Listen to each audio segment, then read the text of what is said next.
Assalamu alaikum wa rahmatullahi wa barakatuh, mes frères et sœurs bien-aimés. Bienvenue sur Voix de la Sunna, un espace où chaque mot cherche à déposer un peu de lumière dans vos cœurs. Ici, chaque rappel est une respiration qui nous ramène doucement vers Allah et vers la voie lumineuse tracée par son prophète bien-aimé. Prenons un instant pour voyager ensemble dans une scène que beaucoup d'entre nous connaissent. Une nuit silencieuse, le monde endormi, et nous, prosternés sur le sol froid, les yeux baignés de larmes. Les mots de nos invocations s'élèvent vers le ciel, mais en retour, seul le silence nous enveloppe. À ce moment-là, le cœur se serre. Ai-je été oublié? Mes prières sont-elles rejetées? Cette sensation est universelle. Elle traverse le cœur des croyants depuis des siècles. Même les prophètes ont connu cette attente, cet instant suspendu où la réponse divine se fait désirer. Et pourtant, ce silence n'est jamais vide. Il a un goût, une texture, une profondeur. Il est rempli de secrets que seuls les cœurs patients finissent par découvrir. Lorsque le croyant vit ce moment, Allah l'invite à une expérience unique, celle d'apprendre que son silence est une parole subtile, un message d'amour que nous devons décoder. Car derrière cette attente se cache une éducation divine. Allah ne dit pas seulement « attends », il façonne ton cœur, il aiguise ta foi, il élargit ton horizon. Imagine une graine enfouie sous terre. Elle est invisible, silencieuse, immobile en apparence. Mais dans ce silence, un miracle s'opère. Elle germe, elle se fortifie, elle se prépare à percer la surface pour devenir un arbre solide. Ainsi est le croyant qui invoque et attend. À chaque instant d'attente, son âme prend racine plus profondément dans la certitude et la reliance à Allah. Alors, frères et sœurs, ne voyons plus ce silence comme une absence. Voyons-le comme une conversation intime entre Allah et son serviteur, où les mots sont remplacés par la patience, l'espérance et la confiance. Le premier secret à comprendre, mes frères et sœurs, est celui du moment choisi par Allah. Allah n'agit jamais au hasard. Il n'est pas un distributeur automatique que l'on actionne par une simple demande pour recevoir aussitôt ce que l'on souhaite. Non, il est Al-Hakim, l'infiniment sage, celui qui sait ce que nous ignorons, celui qui connaît l'entrelacement subtil de notre passé, de notre présent et de notre futur. Parfois, nous supplions pour quelque chose que nous croyons essentiel, mais que nous ne sommes pas prêts à recevoir. Parfois, ce que nous désirons aujourd'hui pourrait se transformer demain en une épreuve que nous n'aurions pas la force de supporter. Allah, par sa sagesse, retarde l'exaucement afin de protéger son serviteur, ou bien afin de lui offrir, au moment parfait, un bienfait beaucoup plus vaste que ce qu'il avait imaginé. Le prophète nous a prévenus dans un hadith lumineux. Il est répondu à l'un d'entre vous tant qu'il ne se précipite pas en disant « J'ai invoqué, mais je n'ai pas reçu de réponse », rapporté par Al-Bukhari et Muslim. Ces paroles sont puissantes. Elles dévoilent un danger, celui de la précipitation. Quand l'homme se lasse trop vite, il ferme lui-même la porte de sa propre invocation. Allah, dans sa générosité, était prêt à lui accorder une réponse, mais son impatience a brisé le cycle. Imaginez un enfant qui plante une graine dans la terre et, chaque matin, gratte la terre pour vérifier si la plante a poussé. Il croit surveiller son travail, mais en réalité, il empêche la graine de germer. La patience est nécessaire pour que la graine devienne une fleur. De même, l'invocation a besoin de temps, de confiance, d'abandon à la sagesse divine. Et rappelez-vous ceci, le moment choisi par Allah est toujours meilleur que le nôtre. Ce qui tarde à venir n'est pas une perte, c'est une préparation. Allah éduque ton cœur pour qu'il devienne digne de recevoir ce qu'il a demandé. Peut-être que ton invocation est prête, mais pas encore toi. Combien de croyants ont demandé un emploi, un mariage, une guérison, et n'ont vu la réponse que des mois ou des années plus tard, au moment où leur cœur était plus stable, leur foi plus solide et leur regard plus reconnaissant. Quand enfin la réponse survient, elle arrive comme une pluie après une longue sécheresse, rafraîchissante, apaisante et infiniment plus belle que ce que l'on avait imaginé. C'est cela, mes frères et sœurs, le choix d'Allah. Le meilleur cadeau, au meilleur moment, pour la meilleure version de nous-mêmes. Imagine ton cœur comme une antenne. Plus elle est propre et bien orientée, plus elle capte les signaux avec clarté. Mais si la rouille s'accumule, si la poussière s'y colle, alors les interférences brouillent la réception. Il en va de même pour notre relation avec Allah. Le cœur est ce récepteur subtil qui perçoit sa miséricorde. Lorsqu'il est pur, il capte sa lumière. Lorsqu'il est alourdi par la négligence, les rancunes ou les péchés, la connexion devient faible, parfois presque inaudible. Le prophète nous a mis en garde par un hadith bouleversant. Allah est bon et il n'accepte que ce qui est bon. Puis il mentionna l'homme qui, après un long voyage, est poussiéreux et échevelé, et qui lève les mains au ciel en disant « Ô Seigneur, ô Seigneur ». Alors que sa nourriture est illicite, sa boisson est illicite, ses vêtements sont illicites, et qu'il a été nourri de choses illicites, comment pourrait-il être exaucé, rapporté par Muslim? Ce hadith nous secoue, car il nous montre qu'il ne suffit pas d'invoquer, de lever les mains, d'implorer avec émotion. Si la source de nos biens, de nos nourritures ou de nos actions est corrompue, le cœur devient opaque et les invocations peinent à s'élever. Regarde la différence entre deux verres d'eau. L'un est limpide, transparent, et laisse passer la lumière. L'autre est rempli de boue. Même si tu y verses la plus pure des eaux, elle devient trouble. Ainsi est le cœur. Si l'on ne l'assainit pas, il ne peut refléter la lumière divine. Purifier son cœur, c'est apprendre à faire le ménage intérieur. C'est déposer la rancune, car elle ferme la porte du pardon. C'est éteindre l'insouciance, car elle endort la conscience.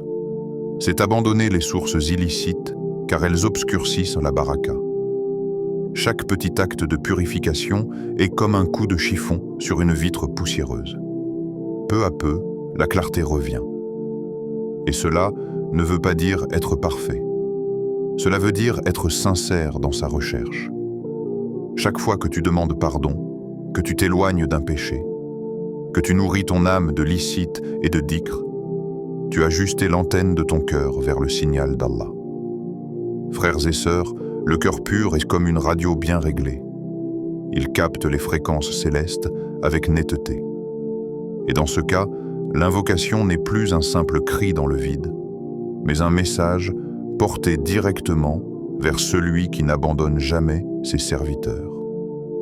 Mes frères et sœurs, laissez-moi vous poser une question simple. Quand vous levez vos mains vers le ciel, qu'attendez-vous exactement? Cherchez-vous uniquement une réponse immédiate, comme si vous veniez conclure une transaction? Ou réalisez-vous que ce moment en lui-même, ce geste, ce souffle qui s'élève, est déjà une adoration en soi? L'invocation, le doigt, n'est pas une monnaie d'échange avec Allah. Ce n'est pas un contrat où nous disons « Je t'appelle, alors donne-moi ceci ». Non, c'est une élévation. C'est une reconnaissance profonde que nous sommes des serviteurs dépendants et qu'il est le maître absolu. Le simple fait de prononcer son nom, de tendre les mains, de poser notre besoin devant lui, voilà déjà un acte d'adoration immense. Allah dit dans son livre saint, et votre Seigneur dit, « Invoquez-moi, je vous répondrai. » Sourate Ghafir, 60. Voyez bien, il ne dit pas seulement « Demandez et je donnerai ».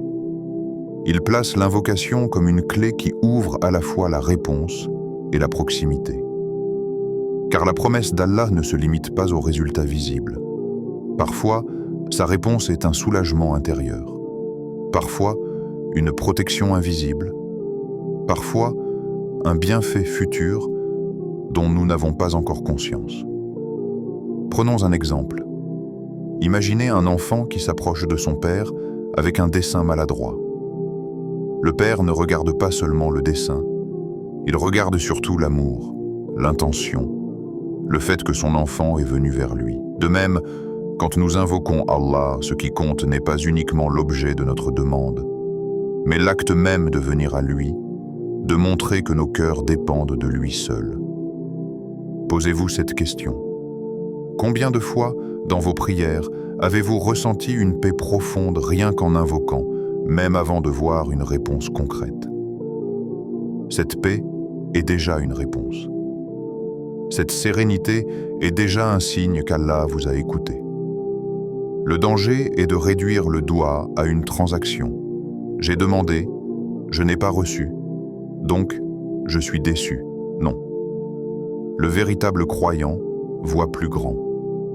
Chaque invocation est un pont construit entre lui et son Seigneur. Chaque mot prononcé est une lumière qui éclaire son chemin. Alors, frères et sœurs, ne mesurez pas vos invocations à la rapidité de la réponse. Mesurez-les à la sincérité de votre cœur, à l'intensité de votre reliance à Allah, à la proximité que vous gagnez à chaque fois que vous prononcez « Ô Seigneur ». Imagine un voyageur sur une route longue et fatigante. Ses pieds sont lourds, son souffle court, et pourtant, il continue à avancer. Il ne sait pas encore ce qu'il attend au bout du chemin, mais il a confiance en celui qui lui a indiqué la direction. Cette image, mes frères et sœurs, reflète notre rapport avec Allah quand nous invoquons et que nous devons attendre sa réponse. Allah dit dans le Coran, « Et il se peut que vous détestiez une chose alors qu'elle est un bien pour vous. Et il se peut que vous aimiez une chose alors qu'elle est un mal pour vous, alors qu'elle est un mal pour vous. Et Allah sait alors que vous ne savez pas. » Sourate Al-Baqarah 216. Ces paroles divines sont comme un phare dans la nuit. Elles nous rappellent que derrière chaque silence, chaque attente, il y a une sagesse invisible. Le croyant ne voit pas toujours le dessin complet, mais il croit fermement que le crayon d'Allah ne trace jamais une ligne inutile. Rappelez-vous de ces moments où vous avez demandé avec insistance quelque chose qui semblait vital. Un mariage, un travail, une guérison, une réussite. Le cœur s'y accroche, l'esprit ne pense qu'à cela. Mais les jours passent, les mois s'enchaînent, et rien ne semble bouger. C'est là que le test commence. C'est là que se mesure la confiance. Continueras-tu à lever tes mains, à appeler ton Seigneur avec la même intensité, ou baisseras-tu les bras en pensant qu'il t'a oublié? Le tawakkul, la confiance absolue en Allah, ne signifie pas croiser les bras et attendre passivement. C'est continuer à faire des efforts, à semer, à prier, tout en ayant la certitude que le résultat appartient à Allah seul. C'est accepter que sa réponse peut être différente de ton attente, mais qu'elle sera toujours meilleure pour toi. Pense à l'histoire de Youssouf, Joseph, alayhi salam. Jeté dans un puits par ses frères, vendu comme esclave, emprisonné injustement. À chaque étape, on aurait pu croire que son destin était brisé. Mais derrière chaque épreuve, Allah préparait un chemin qui allait le mener à l'autorité et à la dignité. Si Youssouf avait perdu confiance, il n'aurait jamais vu la grandeur du plan divin. Ainsi, chaque attente dans ta vie est une école. Allah observe ton cœur. Persistes-tu avec patience ou te détournes-tu avec amertume? Le vrai croyant, lui, continue à invoquer même quand tout semble immobile, car il sait que le silence d'Allah est rempli de réponses invisibles. Alors, mes frères et sœurs, quand vos prières paraissent suspendues dans le temps, rappelez-vous, le plan d'Allah est toujours parfait. Votre rôle est de tenir bon, de continuer à lui confier vos secrets et de croire que derrière chaque délai, il prépare pour vous un bien que vous ne pouvez encore imaginer. Ferme les yeux un instant et imagine. Un homme tient une graine dans sa main. Il s'agenouille, l'enfouit dans la terre et lève ses mains au ciel en disant « Ô Allah, fais qu'elle devienne un arbre majestueux. » Puis il s'en va, sans jamais arroser, sans jamais désherber, sans jamais revenir voir. Est-ce que cette graine a une chance de pousser? Ainsi en est-il de l'invocation sans action. L'invocation est la semence, mais l'action est l'eau, la lumière et le soin qui permettent à cette graine de devenir une réalité. Le prophète nous a enseigné un principe fondamental. Prends les causes et place ta confiance en Allah. Cela signifie que notre doua n'est pas une excuse pour rester passif. Si tu veux réussir tes examens, il ne suffit pas de dire chaque soir « Oh Allah, donne-moi la réussite » et de fermer ton livre. Si tu veux la guérison, il ne suffit pas de lever tes mains et de refuser les soins que ton Seigneur a mis à ta disposition. Allah a créé des lois dans sa création, et les respecter fait partie de l'adoration. L'effort concret est la preuve de notre sincérité. Quand tu invoques, tu dis à Allah « Je t'ai confié mon besoin ». Et quand tu agis, tu dis « Je respecte les règles que tu as établies dans ce monde ». L'un sans l'autre est incomplet. Ensemble, ils forment un équilibre parfait entre reliance et responsabilité. Regardons la vie des prophètes. Noé alayhi salam a invoqué Allah pendant des siècles, mais il a aussi construit son arche planche après planche. Maryam alayhi salam, épuisée par l'accouchement, entendit la voix qui lui disait de secouer le tronc du palmier pour que tombent les dattes, alors qu'Allah pouvait les faire descendre directement. Le message est clair. L'invocation ouvre la porte, mais l'action en franchit le seuil. Il faut donc se poser une question. Est-ce que mes efforts reflètent réellement mes invocations? Si je demande à Allah d'améliorer ma foi, est-ce que je fais l'effort d'ouvrir le Coran, de multiplier les prières surérogatoires, de m'éloigner des distractions vaines? Si je demande un emploi, est-ce que je prépare mon CV? Est-ce que je frappe aux portes? Si je demande le mariage, est-ce que je me prépare intérieurement à devenir un épouse, juste et responsable? Frères et sœurs, l'action est la sœur de l'invocation. Elles se complètent, elles s'élèvent ensemble. L'une sans l'autre, le chemin reste bancal. Mais quand elles marchent main dans la main, elles transforment une simple demande en un destin écrit par la sagesse et la miséricorde d'Allah. Alors, ma sœur, mon frère, si ton cœur saigne parfois de cette attente, si tes mains tremblent parce qu'elles se sont levées tant de fois sans voir de réponse immédiate, sache que tu n'es pas oublié. Tu es entendu, tu es vu, tu es aimé par celui qui ne dort jamais et dont la miséricorde ne connaît pas de limite. Chaque fois que tu invoques, même quand tes larmes se perdent dans l'oreiller au milieu de la nuit, Allah est là. Il n'est pas loin. Il est plus proche de toi que ta propre veine jugulaire. Et ce lien intime, ce fil invisible qui relie ton cœur au trône divin, est déjà une victoire. Ne considère pas l'attente comme un vide. Considère-la comme une opportunité rare, celle de purifier ton intention, de nettoyer ton cœur de ses impuretés, de t'élever à un degré de sincérité que tu n'aurais jamais atteint autrement. Chaque « Ya Allah » que tu prononces est une lumière qui éclaire ton âme, même si tu ne le vois pas encore. Repens-toi de tes fautes, cherche le pardon de ton Seigneur, car le péché est comme une poussière qui empêche la lumière d'atteindre ton cœur. Fais les efforts concrets, car l'action est la preuve vivante de ta sincérité. Renforce ta confiance, car sans elle, ton invocation devient un simple mot, alors qu'avec elle, elle devient une arme puissante, capable de changer le cours de ton destin. Souviens-toi de cette promesse divine, et ne désespérez pas de la miséricorde d'Allah. Ce sont seulement les gens mécréants qui désespèrent de la miséricorde d'Allah. Sourate Yusuf 87. Ces mots sont une clé. Ils ferment la porte du désespoir et ouvrent celle de l'espérance. Car peu importe combien de fois tu as failli, combien de fois tu as chuté, tant que tu lèves tes mains avec sincérité, la miséricorde d'Allah est plus vaste que tes fautes. Alors, ne laisse jamais ton âme croire qu'elle est perdue. Continue à invoquer, continue à semer, continue à patienter. Même si tu ne vois pas encore le fruit, sache qu'il mûrit dans l'invisible.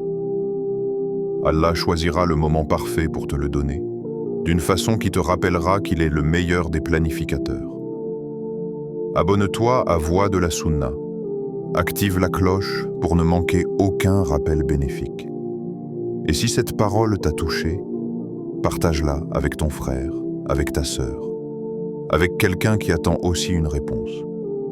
Car peut-être qu'à travers toi, Allah éclairera un cœur en détresse. Qu'Allah fasse de nos cœurs des cœurs purs, patients et confiants en sa sagesse infinie. Wa assalamu alaykum wa rahmatullahi wa barakatuh.